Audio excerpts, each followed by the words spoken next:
तो ये भी समझना जरूरी है कि इन छोटी पार्टियों की जो बीजेपी के साथी, इनकी कमजोरी क्या है। मेरे हिसाब से इसका पहला पॉइंट है, जातीय आधार पर सिर्फ अपने अपने इलाकों में असर रखते हैं, यानी कि बड़ा प्रभाव, बड़ा असर इनका नहीं है। मेरा दूसरा पॉइंट है, अगर इनका वोट किसी और तरफ चला जाए तो पूरे समीकरण को भारी नुकसान पहुंच सकता है। मेरा तीसरा पॉइंट है, बीजेपी के बड़े आभा मंडल की वजह से इनकी अपनी पहचान कमजोर पड़ जाती है, क्योंकि बीजेपी बहुत बड़ी पार्टी है।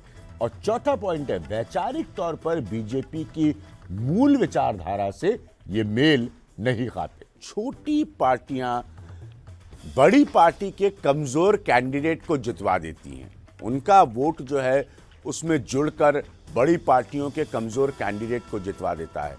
क्या आपको लगता है कि इसका रिवर्स भी होता है, क्योंकि आप साथ में हैं तो उनकी मदद आपको मिले आपके उम्मीदवारों को जीतने के लिए? अमूमन ऐसा नहीं हुआ है, इसीलिए कहते हैं कि छोटी पार्टियों को एक स्तर के बाद एक्सप्लॉइट कर लिया जाता है। जो बात आप कह रहे हैं वो पूरी तरीके से मैं नकारूंगी नहीं, क्योंकि ऐसे अनुभव होते हैं कि बड़ी पार्टी और छोटी पार्टी ने साथ में एक गठबंधन कायम किया तो छोटी पार्टी का जो वोटर है अपने नेता के प्रभाव में या अपने नेता की अपील पर वोट ट्रांसफर कर देता है, लेकिन बड़ी पार्टियों का वोट जो होता है वो छोटे दलों के प्रत्याशियों को ट्रांसफर नहीं होता है। ये ऐसे अनुभव आए हैं। लेकिन हमारा जो भारतीय जनता पार्टी के साथ गठबंधन रहा, मैं कहूंगी कि हम दोनों बड़े भाग्यशाली रहे हैं कि हमारे गठबंधन में ऐसी परिस्थिति विकसित नहीं हुई। और यही कारण है कि 2014, 2017, 2019 आप इन तीनों चुनाव को देखिए तो एनडीए गठबंधन के प्रति जनता का विश्वास रहा है और वोट ट्रांसफर दोनों तरफ हुआ है।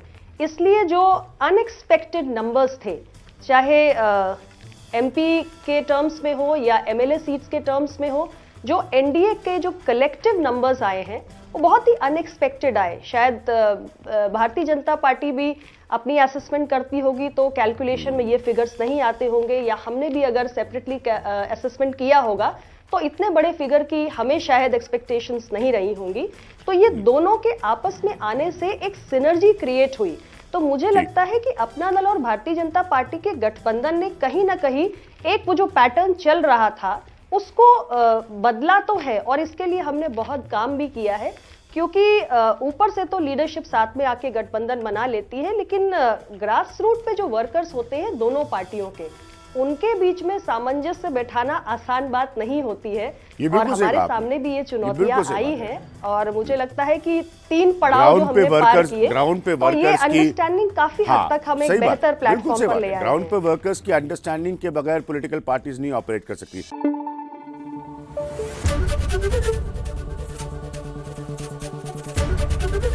एबीपी न्यूज आपको रखे आगे।